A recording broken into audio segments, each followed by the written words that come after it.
Hello students, please subscribe the channel, drop a like, share and comment. This is exercise number 7 and 8 of the Progressive Monthly Magazine, February 2023 on the speed of 100 words per minute. Start.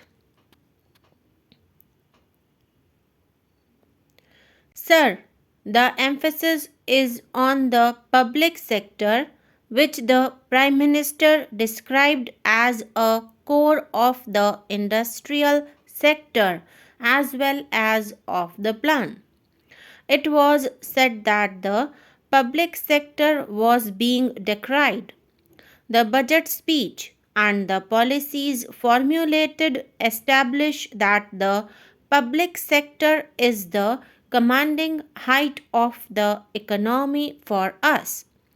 In order to achieve that position, the public sector is being reinforced in many ways in the economy.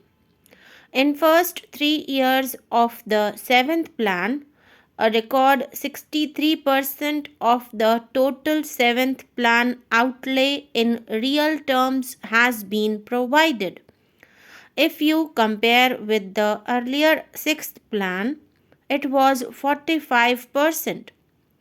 This is in real terms and not in financial terms. This is an important aspect. This is despite the fact that there is an enormous compulsion of the increase in the non-plan expenditure. The three sectors, the defense expenditure, the large mounting interest payments, and the compulsory subsidies, which provide to maintain the public distribution system or the rural sector or the fertilizers, mainly account for 70% of the total non-plan expenditure. It will be 67% in the current year. It will be 70% of the total non-plan expenditure in 1997-98.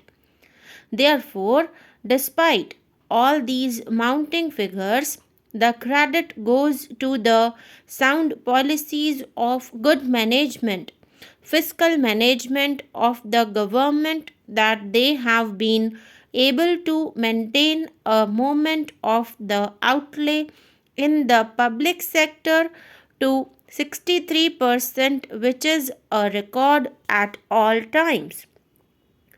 In the public sector, industrial sector, the emphasis will be on modernization, accountability through better management, increasing productivity, and several other measures. The most worrying aspect of the present situation is the mounting deficit. The Prime Minister has said that he doesn't like it, and he has, in a very unusual manner, given a commitment to the House, to the country, that the plan deficit envisaged in the budget proposals will not be increased. Only a man of great confidence, only a man of commitment can give this. The facts are in the preceding year or in the years earlier, the budget plan deficit has increased enormously. He has gone in taking a number of measures. If I may say so, the Prime Minister has expressed a grave concern in his budget speech. If you see the structure of the budget, the revenue receipts and the capital receipts, the expenditure is being financed more and more from the capital receipts, the non-plan expenditure being financed even more by the capital receipts. These are the concerns that have been expressed, and therefore, not only has the Prime Minister given a commitment, but he has also provided inbuilt mechanism to control deficit. For example, the budget deficit will not be allowed to increase. Firstly, he has mentioned about the setting up of a cabinet committee to monitor it more regularly. Then, the emphasis is that there is no room for wastage, there is no room for ostentatious expenditure, and no room for unproductive expenditure. Thirdly, the public sector must generate resources more than what it is doing. Then there is the cost benefit ratio being established. Every rupee that is now spent must give maximum results.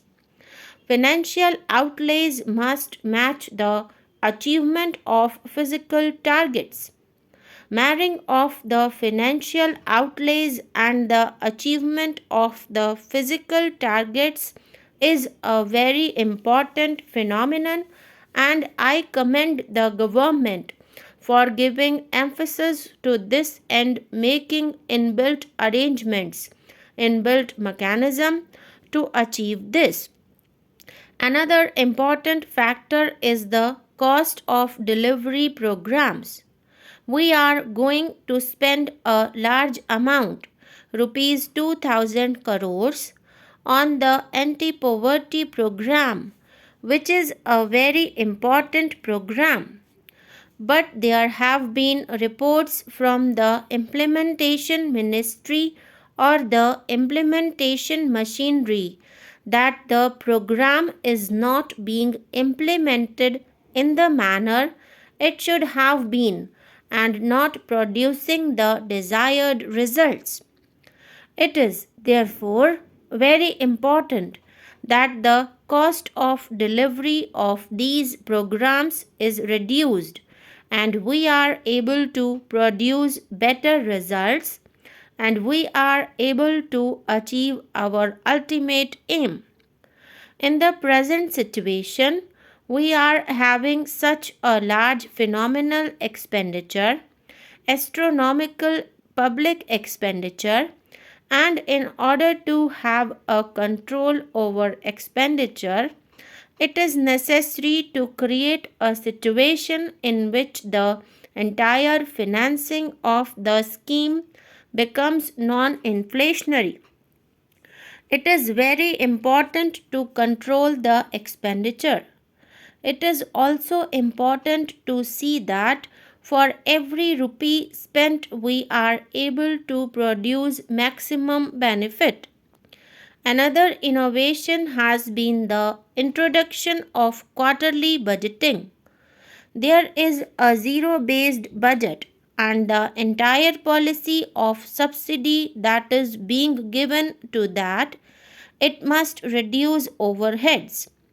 For that, it is necessary that there is a mechanism of quarterly budgeting, and that has been introduced with a purpose, and it is not that a cut in expenditure on certain items here and there is going to help.